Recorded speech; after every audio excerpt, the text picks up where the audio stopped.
आज जो हमारी क्लास होगी, आज हमारी क्लास वैदिक ज्योतिष, इसको हम बोलते हैं पराशर ज्योतिष, क्योंकि सभी ज्योतिषों का एक ही मूल है, वो है पराशर। पराशर ऋषि हुए हैं, उन्होंने ही सबसे पहले ज्योतिष को समाज के अंदर प्रचलित किया। सबसे पहले ज्योतिष को सिखाया गया सूर्य देव को, ब्रह्मा द्वारा। ब्रह्मा द्वारा सबसे पहले ज्योतिष को सिखाया गया सूर्य देव को। इसीलिए अगर मैं आपको दो बताता हूँ नियम, सबसे पहले क्लास स्टार्ट करके स्टार्टिंग में ही दो नियम है ज्योतिष सीखने के। जी एक जी। तो सूर्य और केतु। केतु क्या है? केतु राम जी, ये बंद कर लेंगे बार। सोनू कुमार जी, आप बिल्कुल हाँ फ्रंट जी, में आ रहे हो। अच्छा जी, आ रहे हैं जी, हाँ लग रहे हैं। ठीक है, सभी को अनम्यूट कर दीजिए आप अपनी तरफ से। हम म्यूट करते हैं बार में इनको। हाँ हाँ, आप अनम्यूट कर दो सभी को। ठीक है, ठीक है। लग रहे हैं। मुंडा है कि थे जिसको क्वेश्चन और रेज हैंड कर सकता है बीच में, ठीक है जी। और सोनू कुमार जी बीच में बिल्कुल सेंटर में आ रहे हैं, वो कर लेंगे, थोड़ा अपना कैमरा ऑफ कर लेंगे। तो यहाँ देखिए, अब थोड़ा हम स्टार्ट करते हैं क्लास को गंभीरता के साथ।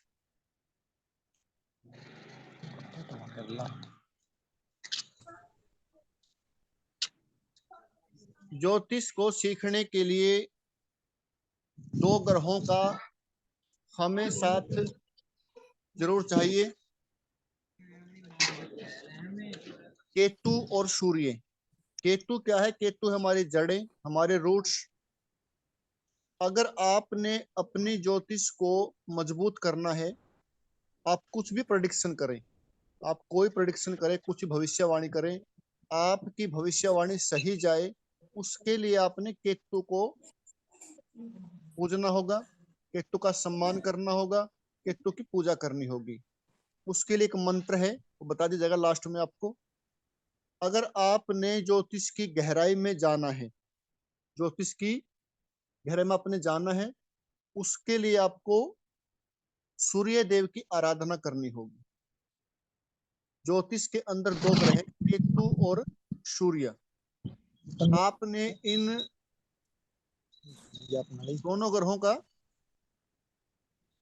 पूजा पाठ करनी है, मंत्र करने हैं। वो क्या है, किस प्रकार से करना, वो बाद की बात है। अब हम क्लास को स्टार्ट करते हैं।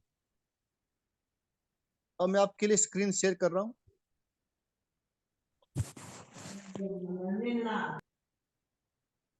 हमें आपके लिए स्क्रीन हमने शेयर की।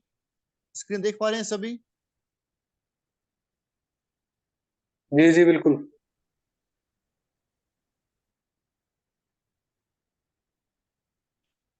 आज की जो हमारी क्लास होगी वो बिल्कुल जीरो से स्टार्ट होगी।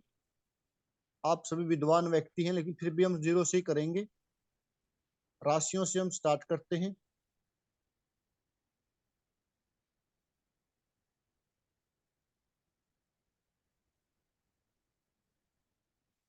सबसे पहले हम राशियों के बारे में पता करेंगे।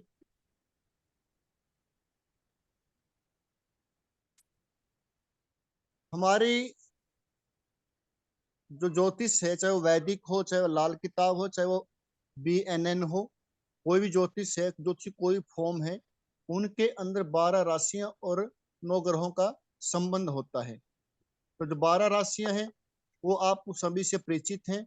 मेष, वृष, मिथुन, कर्क, सिंह, कन्या, तुला, वृश्चिक, धनु, मकर, कुंभ और मीन। आगे इन राशियों के स्वामी लिखे हुए हैं साथ साथ यहाँ पे। मेष का स्वामी मंगल, वृष शुक्र, मिथुन बुध, कर्क चंद्रमा, सिंह सूर्य, कन्या बुध। यानी इस प्रकार इन ग्रहों के ये स्वामी हैं, इन ग्रहों के ये स्वामी हैं। आगे राशियों के प्रकार होते हैं कई प्रकार के। कुछ राशियां हैं जो हमारी हैं राशि तत्व होते हैं, हम पंच तत्व होते हैं। पंच तत्व यानी कि पूरा पूरा जो हमारा शरीर है, पूरी जो सृष्टि है, पूरा शरीर और पूरी सृष्टि, पूरा जो ब्रह्मांड है, वो पंच तत्वों के ऊपर बेस है, उनसे बाहर कुछ नहीं है। जल, वायु, अग्नि, पृथ्वी और आकाश, पूरे ब्रह्मांड के अंदर यही विद्यमान है। तो ऐसे ही जो हमारी राशियां हैं, उन राशियों के तो अलग अलग बताए गए हैं। कौन सी राशि अग्नि तत्व की है, कौन सी पृथ्वी की है, कौन सी वायु की है, कौन सी जल तत्व की राशियां हैं। तो इनमें जो अग्नि है, मेष, सिंह, धनु, यानी कि 1, 5 और 9 जो राशियां हैं वो हमारी अग्नि राशियां हैं। 2, 6, 10 वृष, कन्या, मकर, ये हमारी पृथ्वी की राशियां हैं, पृथ्वी तत्व की राशियां हैं। मिथुन, तुला, कुंभ, ये हमारी वायु तत्व की राशियां हैं। कर्क, वृश्चिक और मीन, ये हमारी जल तत्व की राशियां हैं। अब इन राशियों का अग्नि तत्व है, पृथ्वी है, वायु है, जल है, इनका यूज कैसे होगा वो आगे आएगा। जब आप प्रश्न ज्योतिष करेंगे, जब आप दशाओं को देखेंगे, उनके अंदर आपने उन राशियों के अनुसार आप उनके उपाय कर सकते हैं कि आपने किस दशा के अंदर उस व्यक्ति के लिए हवन के लिए बोलना है, या उस व्यक्ति के लिए आपने नग के लिए बोलना है, या उस व्यक्ति के लिए आपने मंत्र जाप करवाने हैं। हर व्यक्ति की अलग अलग रेमेडी होती है, अलग अलग उपाय होते हैं। हम सभी के लिए हवन नहीं कह सकते, हम सभी के लिए मंत्र जाप नहीं कह सकते, हम सभी के लिए नग नहीं होते। तो ग्रहों की दशा के अनुसार, जैसी ग्रहों की दशा होती है और वो ग्रह किस राशि में, उनके अनुसार के उपाय दिए जाते हैं।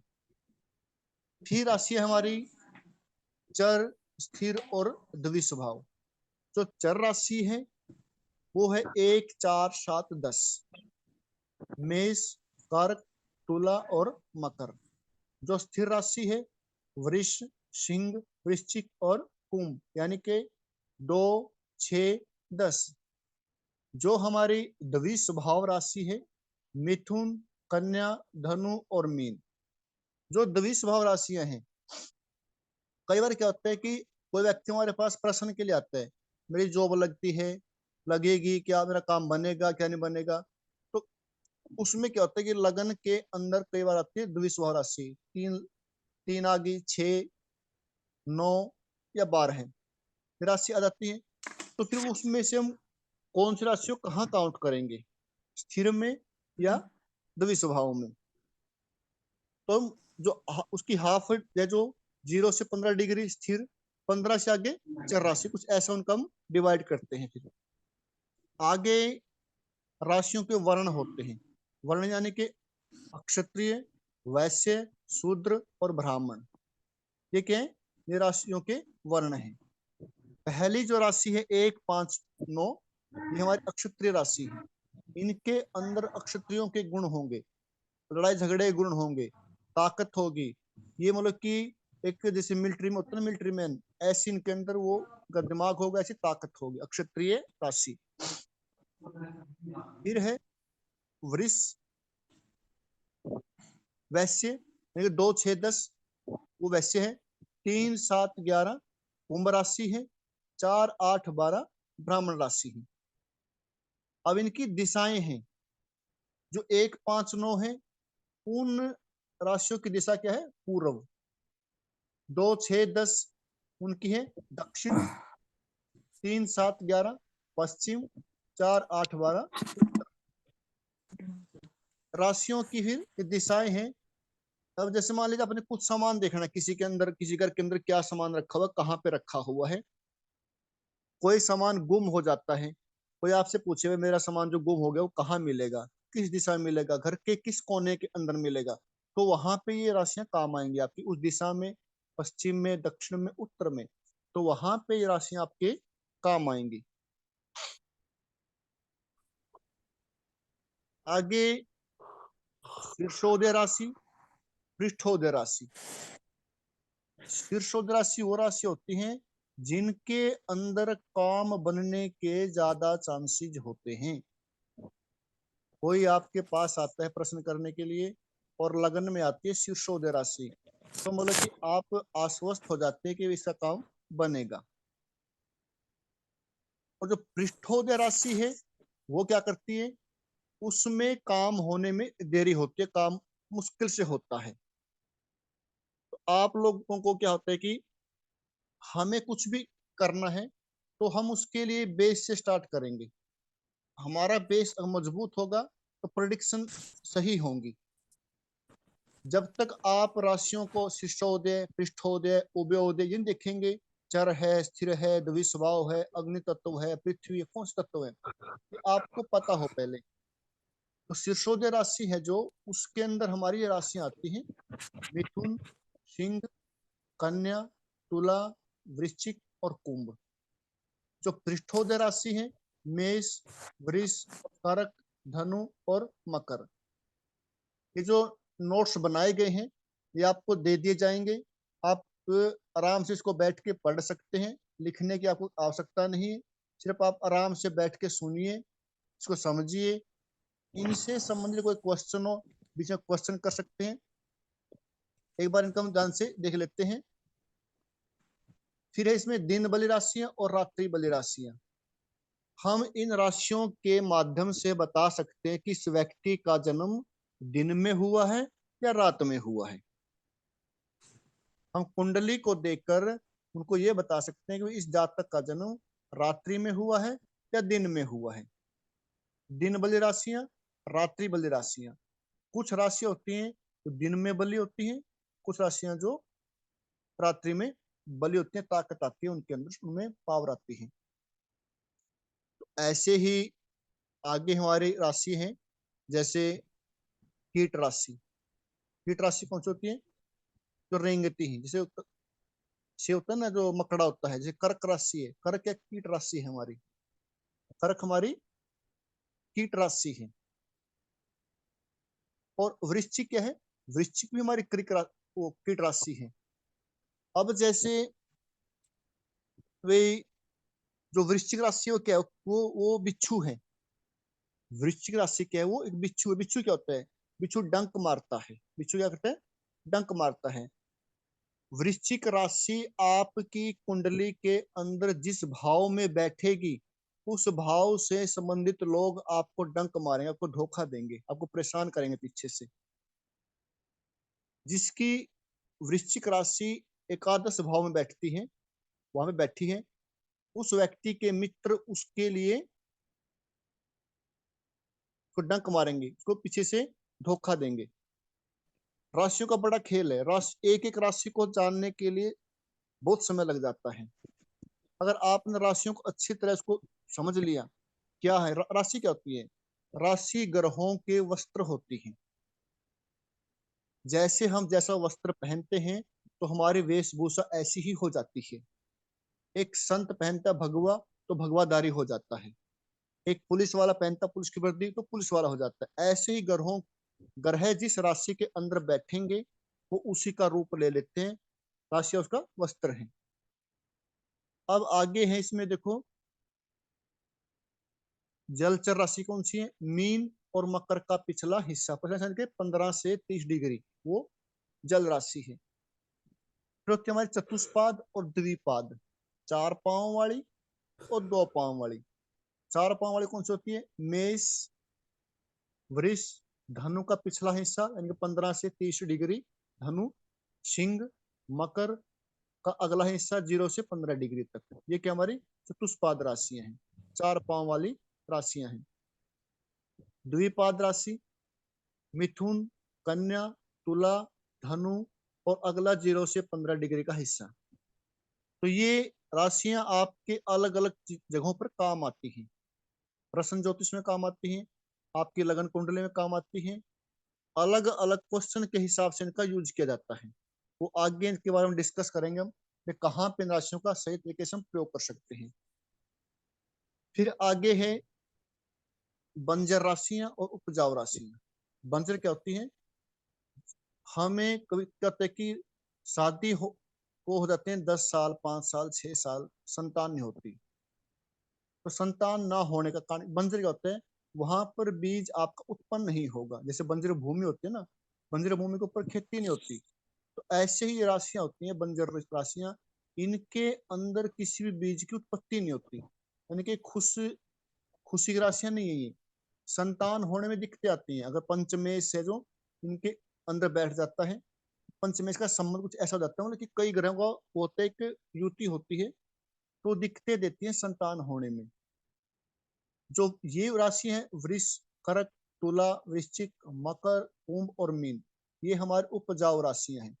इनमें संतान होने के, किसी भी काम के होने में, यानी कि बीज को उत्पन्न होने के चांसेस ज्यादा होते हैं, मोस्टली इसमें होते ही हैं। तो यहाँ तक राशियों का है। एक और रहता है पार्ट, मैं आपको बताता हूँ,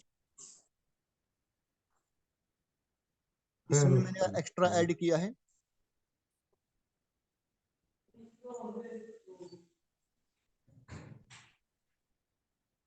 जैसे आप सभी को पता है हमारे 27 नक्षत्र होते हैं। मोस्टली नक्षत्र में याद भी नहीं होंगे, मुझे भी ज्यादा ध्यान नहीं, क्योंकि उसका हमारे काम में नहीं आते हैं, लेकिन हमें सभी की सभी नक्षत्र याद होने चाहिए। अब उन नक्षत्रों के स्वामी होते हैं, ग्रह स्वामी होते हैं। अश्वनी, मगा, मूल, इनका स्वामी कौन है? केतु। अश्वनी, मगा, मूल, इनके नक्षत्र स्वामी कौन है? केतु। भरणी, पूर्वा फाल्गुनी, पूर्वाषाढ़ा, इनका स्वामी है शुक्र। कृतिका, उत्तरा फाल्गुनी, उत्तराषाढ़ा, इनका है सूर्य। रोहिणी, हस्त, श्रवण, इसका स्वामी है चंद्रमा। मैंने सभी के जो ये लिखे हुए हैं, इनको अलग अलग डिवाइड किया हुआ है।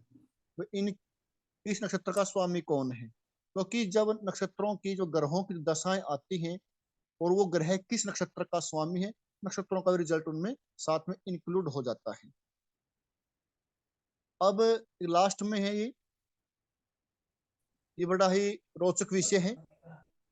जब बच्चा कंसीव होता है, गर्भ धारण होता है, तो उस समय क्या होता है कि 10 महीने होते हैं। 10 महीनों के अलग अलग ग्रह होते हैं गर्भाधान के समय। यानी कि 10 महीने का गर्भाधान होता है माता के पेट में, तो उन ग्रहों, उनके महीनों के अलग अलग स्वामी होते हैं। जैसे मान लीजिए ये है, पहले महीने का स्वामी होता है शुक्र। शुक्र क्या होता है? शुक्र बीज होता है। तो पहला महीना क्या है? वो शुक्र का है। दूसरा मंगल, तीसरे महीने का स्वामी गुरु, चौथे सर का। एक क्वेश्चन करूं? हाँ जी बोलिए। सर जी जी, कौन सा मंथ लेंगे, देसी महीना लेंगे या इंग्लिश महीना? महीना वो लेंगे जिस महीने में वो गर्भधारण हुआ उनका। नहीं नहीं, आपने बोला पहले महीने। अच्छा ओके ठीक, सॉरी।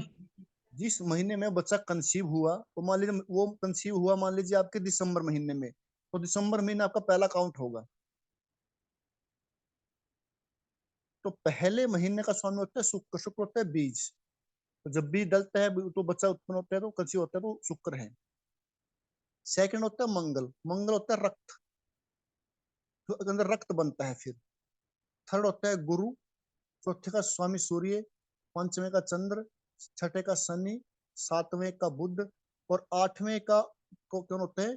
उसकी कुंडली के लगन का स्वामी होता है। अगर किसी की कुंडली नहीं है, बहुत सारी औरतें हैं इसकी कुंडली नहीं है, फिर हम कैसे पता करें भाई ये इसका स्वामी कौन 8वें महीने का? तो जब आपको 8वां महीना हो जाए गर्भधारण हुए, तो आप उस समय की प्रश्न कुंडली बनाए, फिर देखें उसके लगन का जो स्वामी होगा उसका अष्टम का वो महीने का स्वामी होगा। और इनकी क्या विशेषता है इन ग्रहों की? जो भी महीना होगा स्त्री को, उस महीने में जिस जिस उस महीने का जो स्वामी है, ग्रह स्वामी है, मान लीजिए अगर मंगल पीड़ित है, मंगल हुआ सेकंड मंथ का स्वामी, अगर मंगल पीड़ित है, तो उस दौरान उस लेडीज को परेशानियां होंगी, पेट में दर्द होगा, बीमार हो जाएगी। और एक और देखिए आप, कैसा कमाल है इनका, जब भी उस महीने में वो एक्टिव होगा जो वो जैसे 4th महीना है, चौथा महीना, सूर्य चौथे का स्वामी। तो सूर्य के दौरान उस महीने में उस औरत को वही चीजें पसंद आई खाने के लिए जो सूर्य से संबंधित है। पहले हम देखते थे माताओं बहनों को गांव में वो मिट्टी खाती थी, चूल्हे वगैरह की, बासी चीजें खानी, ठीक है, खटाई चीज खानी, ये क्या है, ये सब घरों से जुड़ी हुई है। शुक्र क्या है, मिट्टी है, मिट्टी खा लेते थे। शनि क्या है, बासी चीजें हैं, जैसे ये जो भी अपने ब्रेड पकोड़े समोसे हैं, जो चाउमीन है, बर्गर हैं, हॉट डॉग हैं, ये सब शनि है। जितना भी बासी सामान है, जितना फ्रिज का सामान है, वो शनि है। जिस भी ग्रह का समय आएगा, उसी ग्रह में उसी ग्रहों के संबंधित चीजें उस गर्भवती स्त्री को पसंद आएंगी। तो उस महीने के हिसाब से अगर लगता है पेट में दिक्कत है, कुछ भी है, तो देखिए कि उसका कौन सा महीना है, उसका स्वामी कौन है, उस ग्रह को देखिए कुंडली के अंदर कैसा है, और पीड़ित है तो उस ग्रह के उपाय कराइए तो वो स्वस्थ रहेगी। तो आप सर। अगर इस हाँ जी सर। दौरान किसी क्वेश्चन कर सकते हैं। सर सुनिए एक बार। जी बोलिए। बोलिए विपुल जी, बोलिए। जैसे आप कह रहे हो मंगल मंगल पीड़ित है, तो वो कैसे पता लगाए, मंगल कैसे पीड़ित है, वो कैसे पता लगेगा? हाँ देखो, अगर किसी औरत को दूसरा महीना है, उसको दिक्कत है, कोई ब्लड हम्म की दिक्कत आ रही है, उसको कोई पेट में पेन हो रहा है, कोई चोट लग रही है, कोई फुंसियां हो रही है, उसको महसूस हो रहा है, ठीक है नहीं, हम्म। आपको बोल रही है मुझे दिक्कतें ठीक। हो रही है, तो आप कुंडली में, अगर हाँ कुंडली हाँ। कुंडली में जाइए, उसकी जो कुंडली है उसकी, वहां देखिए जी गोचर के अंदर, लगन में नहीं, जी। उसका जो गोचर चलेगा, गोचर के अंदर हाँ मंगल हाँ। कहाँ बैठा है, वो राहु से, शनि से, केतु से पीड़ित है क्या, उसके साथ बैठे अच्छा। हैं, दृष्टि में है, और वो पीड़ित है, तो आप उसका हम्म। उपाय कराइए। ठीक। ठीक है, तो आप ऐसे मतलब कर सकते हैं। ठीक है जी। ये एक आसान श्रीमान सा जी इस ठीक। बात को थोड़ा रिपीट करेंगे। ये जो, अच्छा बताता हूँ, ठीक है। हाँ, जो ये फेस पे कील मुहासों की बात थी ना। हाँ जी, हाँ जी। हाँ, उसको थोड़ा रिपीट करें कैसे। यानी कि जैसे मंगल है, मंगल है रक्त का कारक। जो फोड़े ठीक है जी। फुंसी होते हैं ना, जो फोड़े फुंसी हैं, लाली मान हाँ जाना जी, हाँ के जी। ऊपर, स्किन के ऊपर वो लाल लाल पड़ा जाना, मतलब कि वो हाँ जी। मुहासे से हो जाने, वो इसी कारण होते हैं। ठीक है जी। ठीक है, अब चेहरे के ठीक है ऊपर जी। मतलब लेडीज गर्भवती है, उसके चेहरे पर मुहासे हो गए, फुंसी आने लगी, गुमड़ियां होने लगी, कुछ और कुछ होने लग गया, ठीक है, या उसको ब्लड प्रेशर ठीक हैवी है जी। हावी होने लग गया, फिर ब्लड भी है ना। अब हाँ जी, हाँ हमारी जी। मंगल के साथ राहु आ गया, तो राहु क्या करता है, राहु हाँ, किसी भी चीज को विस्फोट करता है, बढ़ाता है, उसको एम्पलीफायर करता है। अब बढ़ा देगा उसको। तो मंगल को और बढ़ा ठीक देगा है वो। जी। तो ठीक है, तो फिर वो हाँ, देखते हैं, अगर वो तो कहते इसका हैं मुझे समस्या है। ट्रीटमेंट मतलब मंगल मंगल का कराना पड़ेगा इसका ट्रीटमेंट तो। अगर मंगल नहीं, अगर मंगल किसी से पीड़ित है, हाँ। बगैर नहीं बगैर सर, पीड़ित जो नहीं कुछ करेगा ये, ग्रह जो ग्रह की वजह से पीड़ित होगा उसकी रेमेडी करनी उसकी पड़ेगी। रेमेडी करनी पड़ेगी। जी हम्म। जी, कोई भी ठीक है। ग्रह बुरा नहीं है, सभी अरे, ग्रह अच्छे हैं। बुरे कब होते हैं, जब बुरे ग्रहों के साथ वो मिल जाते हैं। मिल जाते हैं, ठीक है जी, मंगल अगर बिल्कुल। केतु के साथ बैठा है, तो केतु क्या है, केतु कट का निशान है, ऑपरेशन हो हम्म। जाएगा, चोट लग जाएगी, कट हो ऑपरेशन हो जाएगा, जाएगा, नहीं, चोट लग जाएगी, बिल्कुल क्रैक हो जाएगा कुछ भी। कुछ ना हो जाएगा, कुछ नहीं, क्योंकि मंगल के केतु क्या, केतु कट का निशान है।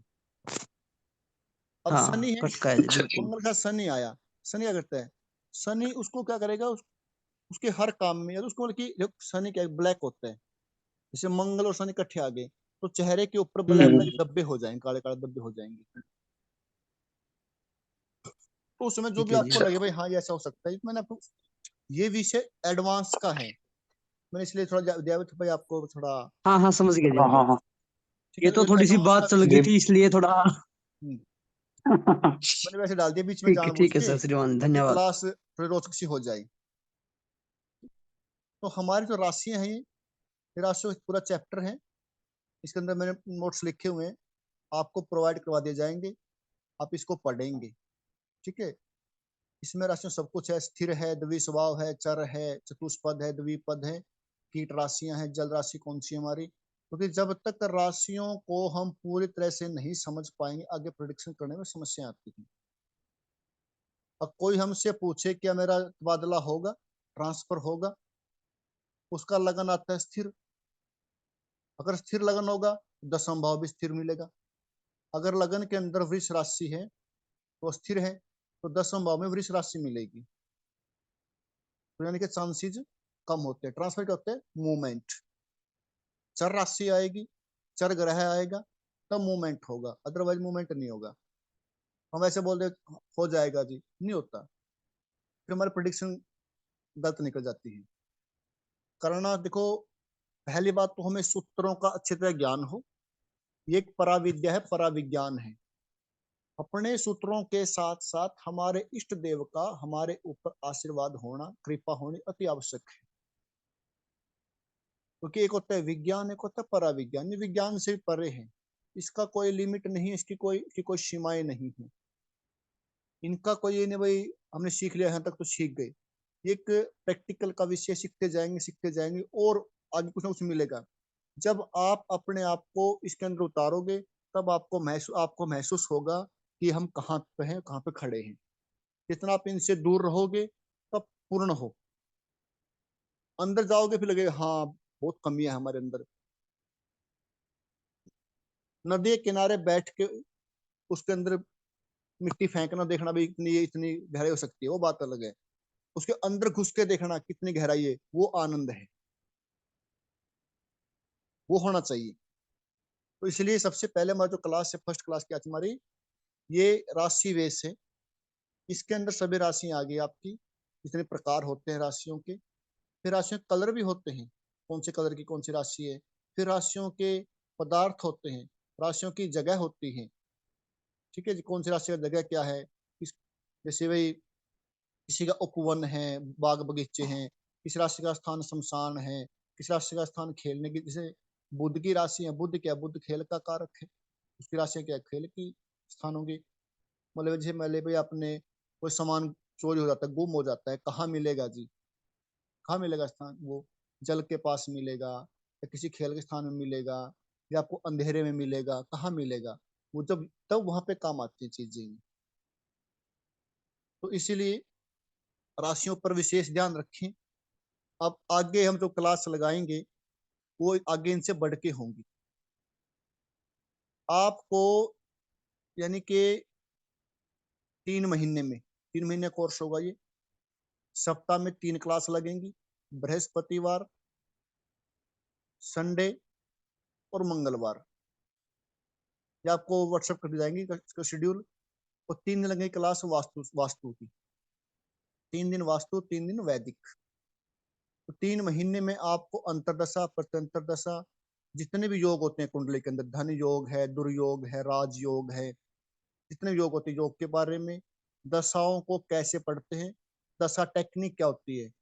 आप आपकी कुंडली से आपके परिवार के सभी सदस्यों के बारे में बता सकते हैं। आपके मामा जी, बुआ जी, फूफा जी, बहन जी के देवर जी, सबकी आपकी कुंडली से।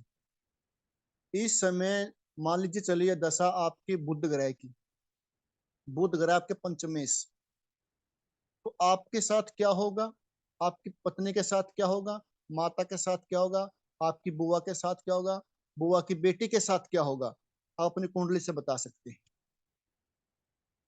उनके साथ क्या चला, वो बीमार है या कोई एक्सीडेंट हो गया किसी का, किसी की प्रगति होगी, किसी को प्रमोशन होगी, जॉब लग गई, वो सब। क्योंकि जब हम इस संसार में आए हैं सभी के सभी जुड़े हुए हैं एक दूसरे से, वैसे नहीं जुड़े हम। हमें वही माता, वही बहन, बुआ, बेटी वही क्यों मिली, कोई और क्यों नहीं मिली? तो आप अपनी ही कुंडली से सबकी प्रेडिक्शन, सबकी भविष्यवाणी कर सकते हैं। तो सब कुछ इसके अंदर सिखाया जाएगा। महादशा कैसे पढ़ते हैं, अंतरदशा कैसे पढ़ते हैं।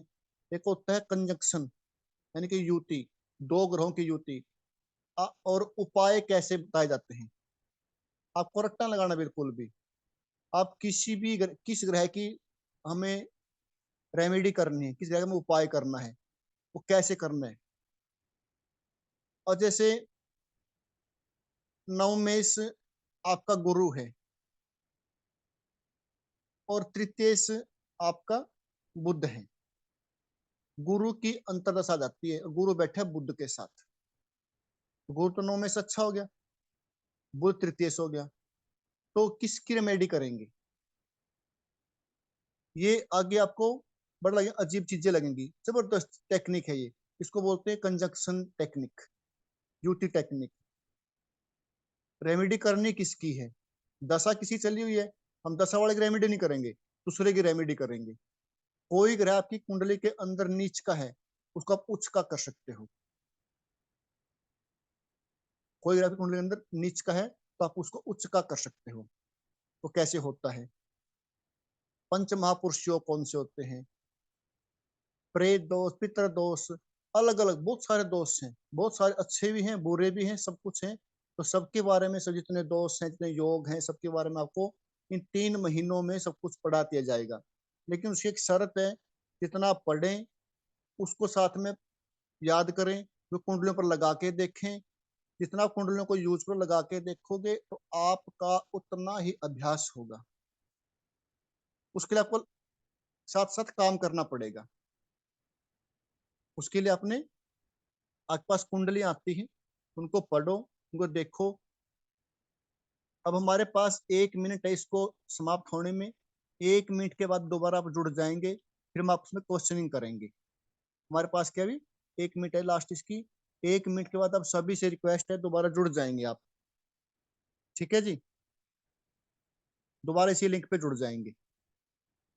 जी जी जरूर। ठीक है जी। हाँ, अभी हमारे पास टाइम होती है, इसकी लिमिट जी होती है कुछ, तो 1 मिनट बाद अब फिर हम ठीक उसमें डिस्कस करेंगे। किसी को क्वेश्चन हो किसी के बारे में तो बातचीत कर सकते हैं। है। जी जी जरूर। तो 1 मिनट अभी मतलब रहते हैं, 5-10 सेकंड, तो हम जुड़ेंगे। आपको कोई क्वेश्चन लगे तो आप उसके अंदर बातचीत कर सकते हैं, अपना कोई सुझाव वो दे सकते हैं। ठीक है जी, 1 मिनट बाद जुड़ते हैं हम।